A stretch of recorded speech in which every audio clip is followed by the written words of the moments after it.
पुणे शहरासह उपनगरामध्ये 3 दिवसापासून पाणी टंचाई जी आहे ती जाणवते। मी आता गोखले नगर परिसरामध्ये आहे आणि 3 दिवसापासून या ठिकाणी पाणी नाही आहे।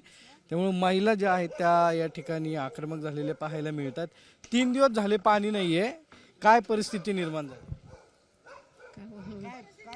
परिस्थिती पाणी अजिबात नाही, 3 दिवस झालं अजिबात पाणी नाहीये, प्यायला सुद्धा पाणी नाही।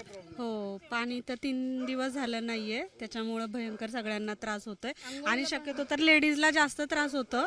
आता 2 दिवस झालं टँकर मागवायचं म्हणतात आहे, पण अजून तरी टँकर आलेला नाहीये। काय अडचणी निर्माण झाल्या? घरातली तर कामं राहतातच, पण त्याचबरोबर कसं होतं, घरातल्या लहान मुलांना खूप त्रास होतो।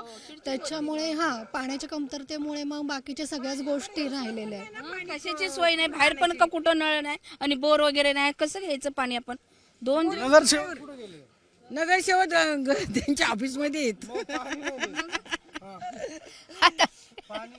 आमच्याकडे पाणीच येत नाही, तीन दिवस झालं पाणीच नाही येत, प्यायला पाणी नाही। पाणी नसल्यामुळे लहान मुलांचा खूप इश्यू व्हायला लागलाय आणि कसं घरातली पण सगळीच कामं राहतात आहेत, काहीच करता येत नाहीये। पिण्यासाठी पाणी मिळालं तरी खूप होणार आहे, वापरण्याचं ठीक आहे पण पिण्यासाठी तरी कमीत कमी पाणी मिळणं गरजेचं, तेच नाही मिळत आहे।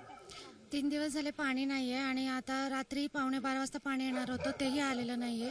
सकाळी फक्त 15 मिनिटं पाणी चालू होतं, तर वरती बिल्डिंगमध्ये पण पाणी नाहीये। सगळ्यांना खूप प्रॉब्लेम होतोय, तर लवकरात लवकर पाणीसाठी वाट बघतोय। टँकरसाठी सुद्धा बोलव 3 दिवस पाणी नसल्याने मग घरातली कामं किंवा ऑफिसला पण जातात। ऑफिसला आज सुट्टीच मारलेली आहे। मे महिना सुरू व्हायच्या आधीच जर पाण्याचं जर असं नियोजन असेल तर मग पुढे मे महिना कसा जाणार हा मोठा प्रश्न उद्भवतोय, कारण की 3 दिवस झालं पाणी नाहीये, बाकी सगळीच कामं अशीच ठप्प आहेत। की एक लेडीज म्हणून तर हा प्रश्नच आहे की नियोजन करावं आणि पाण्याचं व्यवस्थित।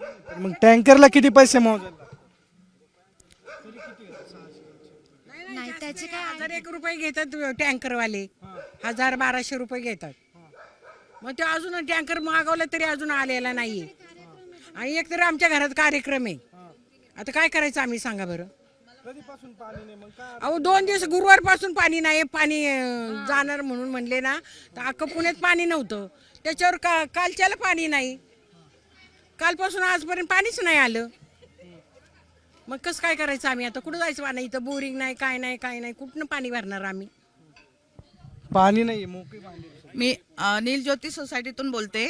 इथे पाण्याचा प्रॉब्लेम आहे आणि आम्ही असं बिल्डिंगमध्ये राहतो, आम्हाला अजिबात पाणी मिळत नाहीये, तर आमची काहीतरी सोय झाली पाहिजे, माझं एवढंच म्हणणं आहे। आमची सोय 3 दिवस झाले आम्हाला पाणी नीट नाहीये आणि पाणी पण उशिरा येतं इथे, एवढंच बोलायचं आहे। मग इकडचे आमदार त्याबरोबर इकडचे नगरसेवक कुठे आहेत? हा, ते एकदा निवडून गेले की इकडे येतच नाहीयेत आमदार वगैरे कोण नगर येतात का?